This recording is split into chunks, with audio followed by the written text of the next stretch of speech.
तो इस कहानी के शुरू में हम सैम से मिलते हैं। सैम एक कैंसर पेशेंट है और काफी टाइम से एक नर्सिंग होम में रह रही है। वो जानती है कि वो कुछ ही अरसे में मर जाएगी, इसीलिए उसकी जिंदगी का कोई मकसद नहीं रहा। उसका अब कहीं जाने को दिल नहीं करता। रॉबिन, इस नर्सिंग होम का हेड, बहुत ही मुश्किल से सैम को अपने साथ चलने के लिए मनाता है।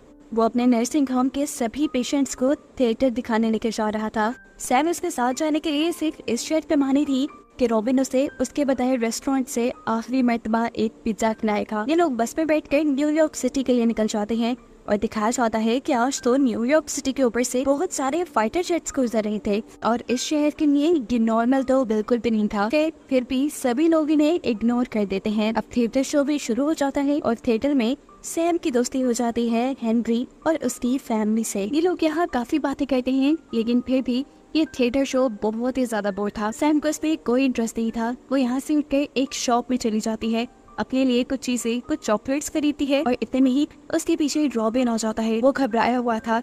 आकर वो सैम से कहता है, सैम हमें जल्दी यहाँ से चलना होगा।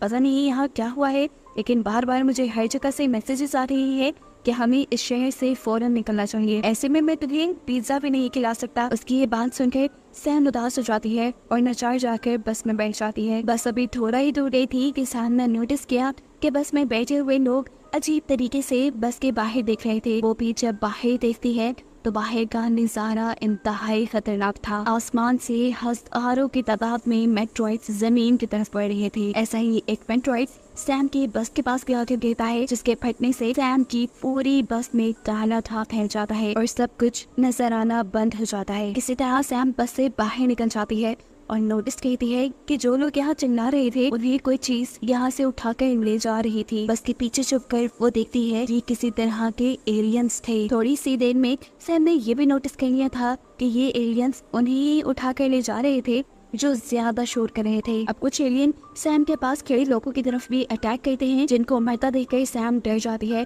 और अपनी जान बचाने के लिए वहाँ से भागती है। एकदम से एक बड़ा सा ब्लास्ट होता है, जिसके चलते सैम वहीं बेहोश हो जाती है। उसे जब होश आया तो उसने देखा कि उसे रेस्क्यू कर लिया गया था। ये हेनरी की फैमिली थी जो उसे थिएटर में मिली। हेनरी ने इस टाइम सैम के मुंह पे हाथ रखा हुआ था और ऐसे वो सैम को खामोश रहने का कह रहा था। इस टाइम इस थिएटर के अंदर बहुत सारे लोग थे जो सबके सब ये बात जान गए थे कि अगर वो शोर करेंगे तो एलियंस उनकी तरफ बढ़ेंगे, इसलिए सब बहुत ही खामोशी से बैठे थे। यहीं पर सैम को रॉबिन भी मिल जाता है, जिसे गले लगाकर वो बहुत रोती है। रॉबिन को इस सारे क्योस में उसकी कैट भी मिल गई थी। ये लोग यही बैठे हुए थे कि एकदम से इन्हें हेलीकॉप्टर से एक अनाउंसमेंट सुनाई जाती है, जिससे इन्हें मालूम होता है कि इन एलियंस ने सिर्फ इसी शहर के ऊपर हमला किया था। ये एलियंस देख नहीं सकते थे, इसीलिए शोर का पीछा करके इंसानों पर हमला करते थे। अगर इंसान खामोश रहे तो इनसे बचा जा सकता है। साथ ही गवर्नमेंट इनको रेस्क्यू करने की भी तैयारी कर रही थी। पता चलता है कि इन हेलीकॉप्टर्स की आवाज से बहुत सारे एलियन इस थिएटर की तरफ बढ़ने लगे थे। ऐसे में सैम की कैट भी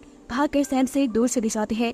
सैम को डर था कि कहीं ये कैट आवाज न कर दे और ऐसे कहीं ये एलियंस को अपनी तरफ अट्रैक्ट न कर ले। फिर जिस चीज से वो डर रही थी वही हुआ। उसकी कैट ने आवाज कर दी, जिसकी वजह से एलियंस दरवाजा तोड़कर इस थिएटर में आ गए। इससे पहले कि वो यहाँ मौजूद सभी लोगों के ऊपर हमला कर देते, पीछे से हेलीकॉप्टर की आवाज आने पर ये एलियंस उनकी तरफ मुड़ जाते हैं। इस वक्त में सैम ने देखा था कि इन एलियंस की आंखें हैं ही नहीं। खैर, इस मुश्किल के टलने के बाद सैम अब वॉशरूम में जाती है, खुद को साफ करती है और फिर देखती है कि उसे आगे क्या करना है। यहाँ सभी लोग रेडियो से अपने लिए नए नए प्लान्स देख रहे थे कि उन्हें क्या करना चाहिए। गवर्नमेंट ने सबको आज रात के लिए ब्रिजेस से दूर रहने का कहा था, क्योंकि आज रात वो सभी ब्रिजेस को तबाह करने वाले थे, क्योंकि एलियन सिर्फ इसी शहर में उतरे थे। दूसरे शहरों में जाने का रास्ता ब्रिजेस से होकर जाता था, इसीलिए ये सारे ब्रिजेस तोड़ रहे थे ताकि एलियंस दूसरे शहरों में ना जा पाए। सैम और उसके साथ यहाँ के कुछ लोग खामोशी से बाहर निकलकर अपने शहर का नजारा देखते हैं। बॉम्ब्स की मदद से कई ब्रिजेस को जला दिया गया था। शहर पूरी तरह तबाह हो चुका था, जिसे देखकर लोग सदमे में आ चुके थे, क्योंकि चंद ही घंटों में उनके शहर की हालत रहने के लायक नहीं रही थी। एक आदमी तो पैनिक होकर यहाँ चिल्लाने भी लग जाता है कि नहीं, बस अब कोई नहीं बचेगा, हम सब मारे जाएंगे। और उसे पैनिक चिल्लाते हुए देखकर हेनरी उसके मुंह पे हाथ रख के उसे कंट्रोल करने की कोशिश करता है। उसे चुप करवाने के चक्कर में वो आदमी गलती से हेनरी के हाथों मारा गया। इस चीज से हेनरी की हालत ऐसे थी कि मानो उसे सांप सूंघ गया हो। उसकी तो मारने वाली कोई इंटेंशंस भी नहीं थी और ये बात सभी लोग जानते थे। बाकी लोग हेनरी को पकड़कर थिएटर के अंदर ले जाते हैं और अब सब यही सोच रहे थे कि गवर्नमेंट उन्हें रेस्क्यू कर भी पाएगी या नहीं। अब ये लोग यही सोच रहे थे कि एकदम से थिएटर की सोलर बैटरीज आवाज करने लग जाती है। इसकी आवाज बहुत ज्यादा थी, बहुत सारे एलियन इससे अट्रैक्ट हो सकते थे, इसलिए रॉबिन अपनी जान पे खेलते हुए उसे बंद करने के लिए चाहता है। उसने मैकपिक ये बंद तो कर दिया, लेकिन एलियंस भी कुछ उसकी तरफ अट्रैक्ट हो चुके थे। इससे पहले कि वो बच के रन से भाग पाता, एक एलियन बुरी तरह उसके ऊपर हमला करते हुए सबके सामने ही उसे मार डालता है। रॉबिन के मरने से सबसे ज्यादा सदमा सैम को हुआ था, क्योंकि उसकी फैमिली भी नहीं थी और काफी सालों से वो रॉबिन के साथ ही रह रही थी। रॉबिन एक इकलौता दोस्त था उसका। सैम ने अब अपना माइंड प्रिपेयर कर लिया था कि एक एक करके उसके सभी दोस्त उसे छोड़ जाएंगे और आखिर में वो भी मर जाएगी। सुबह होते ही वो खामोशी से शहर में निकल जाती है। एक जनरल स्टोर पे जाकर कुछ काम की चीजें, खाने पीने का सामान और अपनी मेडिसिन लेती है और आगे एक पार्क में चली जाती है। वहाँ पे एक फाउंटेन चल रहा था। उसने सोचा कि वो वहाँ पर बैठ के खाना खा लेगी। ऐसे पानी की आवाज में उसके खाने पीने का शोर दब जाएगा। यहाँ आकर उसे दो बच्चे दिखते हैं जो कल से ही एलियन से बचने के लिए फाउंटेन के अंदर छुपे हुए थे और उन्होंने कुछ खाया पिया भी नहीं था। सैम उन्हें अपना खाना दे देती है। वो अभी यही बैठी थी कि दोबारा से हेलीकॉप्टर्स इनके शहर में आते हैं और यहाँ एक और अनाउंसमेंट की जाती है जिसमें बताया जा रहा था कि साइंटिस्ट ने इन एलियंस की बहुत सारी कमजोरियां ऑब्जर्व की है, जिसमें से एक ये एलियंस की आंखें नहीं है, वो देख नहीं सकते, और दूसरा ये कि एलियंस पानी से डरते हैं, उन्हें स्विम करना नहीं आता। जिस तो पहले ही सारे गवर्नमेंट ने तोड़ दिए हैं। इस शहर से बाहर निकलने का एक ही रास्ता है, वो है पानी, जिसके जरिए इंसानों को यहाँ से बाहर निकाला जा सकता है, लेकिन एलियन फिर इसी शहर में फंसे रहेंगे। थोड़ी देर में गवर्नमेंट यहाँ के पानी में बहुत सी बोट्स भेजने वाली थी जिस पर बिठाकर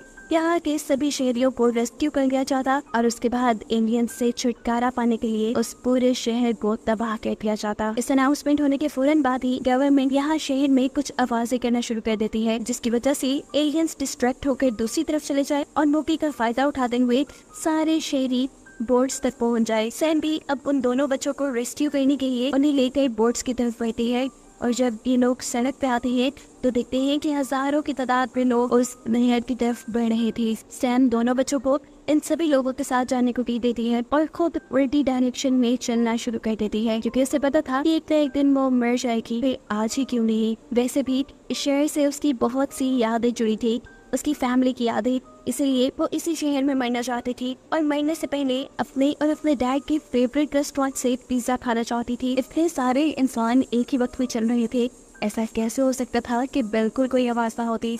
इनकी थोड़ी बहुत आवाजों से भी कुछ एलियंस इनकी तरफ अट्रैक्ट हो जाते हैं और इंसानों के ऊपर हमला कर देते हैं। ऐसे इंसानों में कैओस पड़ जाता है, इंसान चीखें मारते हैं और जहाँ जहाँ से एलियंस को आवाजें सुनाई देती हैं, एलियंस उन्हें मारने लग जाते हैं। इसी भगदड़ी में बेचारी सैम भी गिर जाती है। सैम के ऊपर से बहुत से लोग चिल्लाने लगे थे अपने आप को बचाने के लिए। पहले तो वो एक कार के नीचे छुपती है और फिर कैओस कम होने पर दूसरी तरफ निकल जाती है। इस सब में उसकी कैट भी उससे बिछड़ गई थी, जहाँ पर अब बहुत तेज बारिश भी होने लगी थी और ये इनके लिए एक अच्छा साइन था, क्योंकि एलियंस पानी से डरते थे। देखने को मिलता है कि एक और सर्वाइवर भी एलियन से बचने के लिए छुपा हुआ था और बारिश के चलते वो भी बाहर निकल आया था और उसकी नजर पड़ी थी अब सैम पे। सैम उसे यहाँ देखकर हैरान होती है और उसे बताती है कि नदी के रास्ते बहुत से लोग शहर से बाहर निकल रहे हैं, तुम्हें भी वही चले जाना चाहिए। वो लड़का भी सैम को साथ चलने को कहता है, लेकिन सैम बताती है कि वो यहाँ से बाहर नहीं जाना चाहती, इसीलिए वो लड़का भी उसके साथ चलने लगता है। इन्हें यहाँ पर सैम की गाइड भी मिल चुकी थी, रात बहुत हो चुकी थी, इन्हें कहीं रुकना चाहिए था, इसलिए सैम इस लड़की को लेकर अपने घर आ जाती है। लेकिन कल से इतना भागी दौड़ी थी, उससे अपने घर की चाबी कहीं गिर गई थी। इससे पहले कि ये लोग यहाँ फंसे रह जाते, एकदम से यहाँ बिजली गिरती है और उसी की शोर का फायदा उठाते हुए ये लड़का सैम के घर का दरवाजा तोड़ देता है और फाइनली ये लोग घर के अंदर आ जाते हैं। सुकून के माहौल में आकर इनको भी अच्छा फील हो रहा था। ये लोग यहाँ थोड़ी बातें करते हैं और ये लड़का अपने बारे में बताता है कि मेरा नाम एरिक है, मैं एक लॉयर हूँ और इस शहर में प्रैक्टिस करने के लिए आया था। मेरी यहाँ फैमिली रही है और जल्द ही मैं अपनी फैमिली के पास जाना चाहता हूँ। जबकि सैम इसे अपने बारे में बताती है कि पहले वो एक पोइटस थी और साथ ही साथ एक राइटर थी, लेकिन कैंसर के बाद से उसने सब कुछ छोड़ दिया। हालांकि उसे किताबें पढ़ना और लिखना बहुत ज्यादा पसंद था। उसका कैंसर अब इतना बढ़ चुका है कि उसके पास सिर्फ चंद ही दिन है और अपने आखिरी दिनों में उसकी सिर्फ एक ही ख्वाहिश है कि वो अपने डैड के फेवरेट रेस्टोरेंट में पिज्जा खाए। यही वजह थी कि वो शहर से निकलना भी नहीं चाहती थी। महीना तो उसे 2 दिन बाद भी था, तो वो क्यों ना अपने ही शहर में रहकर मर जाती। सुबह होते ही अब सैम अपने अपार्टमेंट से बाहर निकल आई। उसने एरिक को कुछ नहीं कहा क्योंकि वो एरिक को अपने साथ रखना नहीं चाहती थी। वो चाहती थी कि एरिक यहाँ से बाहर निकल जाए। चुपचाप वो एक खाली पड़ी लाइब्रेरी में पहुँच जाती है, वहाँ पड़ी कुछ किताबें पढ़ने के लिए। एकदम से वो नोटिस करती है कि उसकी कैट पीछे कुछ देख रही है। यहाँ कोई आ जाता। डरते हुए जब सैम ने पीछे मुड़कर देखा तो ये एरिक ही था। उसे यहाँ देखकर सैम चुप गई। सैम ने उससे पूछा, तुम यहाँ क्या कर रही हो? तुम्हें यहाँ से चले जाना चाहिए था, तुम्हें मेरा पीछा नहीं करना चाहिए था। अब ये लोग बहस ही कर रहे थे कि गलती से सैम के हाथ से एक डेस्क गिर जाता है जिससे बहुत ज्यादा शोर था। यानी यहाँ बहुत से एलियंस उनकी तरफ अट्रैक्ट होने वाले थे। इससे पहले कि एलियंस यहाँ पहुँचते ये दोनों यहाँ से निकलकर भाग जाते हैं और एक दूसरी बिल्डिंग में जाने की कोशिश करते हैं, लेकिन इस बिल्डिंग का दरवाजा भी ब्रीफ केस में फंसा हुआ था। एरिक बहुत मुश्किलों से कम शोर करते हुए इस दरवाजे को खोलने में कामयाब तो हो जाता है, लेकिन एलियंस इतनी ही आवाज से उनकी तरफ अट्रैक्ट हो जाते हैं। एलियंस के भागने की आवाज इस डेडली साइलेंट एरिया में इतनी ज्यादा थी कि उस आवाज से हजारों एलियंस इनकी तरफ अट्रैक्ट हो गए। शीशे तोड़कर एलियंस इनको पकड़कर खाने वाले थे, लेकिन किसी तरह ये दोनों बिल्डिंग से निकलने में कामयाब हो गए। हैरिस ने अब चला के दिखाई और बहुत से पत्थरों से कार्स के शीशे तोड़ना शुरू कर दिए ताकि एलियंस डिस्ट्रैक्ट हो पाए और ये दूसरी तरफ से निकलकर बच पाए। किसी तरह ये लोग बचकर सबवे स्टेशन के अंदर चले जाते हैं, जहाँ पर भी इनका सामना एक एलियन से होता है। वो बस इनकी आवाज करने के लिए इंतजार में था। जाते भी ये तो कहाँ जाते एलिवेटर पे एलियन था और पीछे ट्रेन टर्मिनल के अंदर पानी भरा हुआ था। यानी आगे कुआं था तो पीछे खाई। जाते कहाँ पे सैम फैसला करती है कि ये लोग पानी में उतर जाएंगे। यहाँ पर बचने की कोई उम्मीद तो है नहीं। अब जैसे जैसे ये लोग आगे पानी में बढ़ रहे थे वैसे वैसे पानी का लेवल भी बढ़ता जा रहा था। ऊपर से वो एलियन भी इनके पीछे ही था। एरिक अब पूरी तरह घबरा चुका था। पानी का लेवल बिल्कुल उनके मुंह तक आ गया था। अगर ये आगे जाते तो डूबने के चांसेस ज्यादा थे। तब सैम एरिक को समझाती है, देखो मरना तो वैसे भी है, क्यों ना आगे बढ़ा जाए। एक उम्मीद ये भी तो है कि आगे बढ़कर हम बच जाएंगे। इनकी बातों की आवाज सुनकर वो एलियन छत की तरफ से इनके करीब आ जाता है और अब इस एलियन से बचने के लिए ये दोनों पानी में डूब जाते हैं। एलियन भी पानी के शोर से पानी के अंदर डूब जाता है और जैसा हम पहले जानते हैं कि एलियन को तैरना नहीं आता था, वो तो पानी में डूबकर मर गया। लेकिन सैम और एरिक दोनों पानी में तैरते हुए दूसरे किनारे तक आ ही गए। सैम जो कि कैंसर से पहले ही जूझ रही थी, इतनी ज्यादा भागम दौड़ी से उसकी हालत बहुत ज्यादा खराब हो गई थी। पानी भी उसके जिस्म में भर चुका था, इसीलिए एरिक उसे लेकर एक पास वाली चर्च में आ जाता है। इस टाइम उसे दवाइयाँ देना बहुत ज्यादा जरूरी था। वो सैम से और उसकी मेडिसिन पूछता है और पास के मेडिकल स्टोर में लेने के लिए जाता है। हालांकि सैम ने उसे बहुत मरतबा मना किया था कि इसकी जरूरत नहीं है, लेकिन एरिक अब बाहर निकल आया था। बाहर आकर उसने देखा कि ये शहर एक खंडर बन चुका है। वो अब एक फार्मेसी में जाता है और उसे सैम की दवाइयाँ मिल जाती हैं। एकदम से उसे यहाँ फील हुआ कि उसके पीछे कोई है। जैसे कि उसने पीछे मुड़कर देखा कि सैम की कैट थी जो उसका पीछा करते करते यहाँ गई थी। उसे देख के एरिक ने खून का सांस लिया और अब वो दोनों मिलकर चर्च में वापस आ गए। जल्दी से वो यहाँ सैम के इंजेक्शन उससे लगाता है जो कि अब बेड में तड़प रही थी। काफी देर गुजर जाने के बाद सैम की तबीयत में कुछ सुधार आता है और होश में आकर वो एरिक को अब अपनी एक और कहानी सुनाती है। वो बताती है कि जब से उसे कैंसर हुआ था उसने अपनी लाइफ की सारी चीजें छोड़ दी थी। उसकी लाइफ का कोई मकसद नहीं रहा था। उसने कहीं आना जाना भी छोड़ दिया था। वो अपने नर्सिंग होम से अपने शहर वापस सिर्फ इस उम्मीद में आई थी कि वो यहाँ का अपने डैड के फेवरेट रेस्टोरेंट का पिज्जा खाएगी। उसकी बात सुनकर एरिक उसे उठाता है और ये लोग यहाँ चर्च से बाहर निकल आते हैं। चलते चलते इन्हें वो रेस्टोरेंट भी मिल चुका था, पर उनकी दूसरी किस्मत कि ये रेस्टोरेंट पूरी तरह जल चुका था। यानी सैम की आखिरी ख्वाहिश भी पूरी नहीं होने वाली थी। लेकिन एरिक वो ऐसे सैम की आखिरी ख्वाहिश को मरने नहीं देना चाहता था। वो सैम को एक दूसरी बिल्डिंग में बिठाकर उसे अपना इंतजार करने को कहता है। वो रेस्टोरेंट के अंदर जाता है और वहाँ कुछ ढूंढने के बाद उसे एक पिज्जा मिल जाता है जिसे वो उठा कर सैम के पास ले आया। ये लोग यहाँ पिज्जा एंजॉय करते हैं। सैम को बहुत दिनों बाद आज खुशी हो रही थी। इसी खुशी के दौरान उसे एहसास होता है कि वो एरिक और अपने कैट को अपने साथ मैंने नहीं दे सकती। वो विंडो से बाहर देखती है जहाँ एक आखिरी बोट सारे सर्वाइवर्स को लेकर जा रही थी। इसके यहाँ से निकलने के बाद इस पूरे शहर को तबाह कर दिया जाता और सैम ऐसा नहीं चाहती थी। वो अब ठान लेते हैं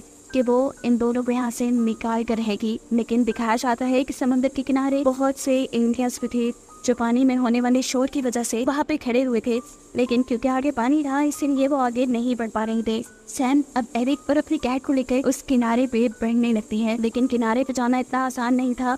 वो उन एलियंस से कैसे बचते? तब यहाँ सैम एरिक से कहती है, देखो मैं तो पहले ही मानने वाली हूँ, तुम लोग एरिया से बचकर निकलो, मैं एलियंस को डिस्ट्रैक्ट करती हूँ। वो यहाँ एक आयरन नोट उठाती है और उससे गाड़ी के शीशे तोड़ने लग जाती है, जिससे बहुत सारे एलियंस उसकी तरफ अट्रैक्ट हो जाते हैं और एरिक सैम की कैट को बचाकर किनारे की तरफ बढ़ने लग जाता है। एलियंस के दरमियान में हलचल और उन्हें दूसरी तरफ बढ़ता हुआ देखते हुए बोट में बैठे हुए लोग ये समझ जाते हैं कि शहर में अभी भी कुछ सर्वाइवर्स हैं, इसलिए उन्होंने भी बोट रोक ली। बोट को रुकता देखकर एरिक टूटे हुए ब्रिज से जल्दी से बोट की तरफ भागने लगता है और उसके भागने की आवाज से बहुत से एलियंस उसकी तरफ अट्रैक्ट हो जाते हैं। इससे पहले कि वो एलियंस उसे पकड़कर मार देते, ठीक वक्त पे वो पानी में जंप करते हुए अपनी जान बचा लेता है और फिर स्विम करते हुए फाइनली अपनी बोट तक पहुंच जाता है। दूर खड़ी हुई सैम ये नज़ारा खुशी से देख रही थी या फिर उसने एरिक पर अपने कैट को बचा नहीं लिया। जब ये लोग आगे सफर तय कर रहे थे तब एरिक को सैम की दी हुई जैकेट के अंदर से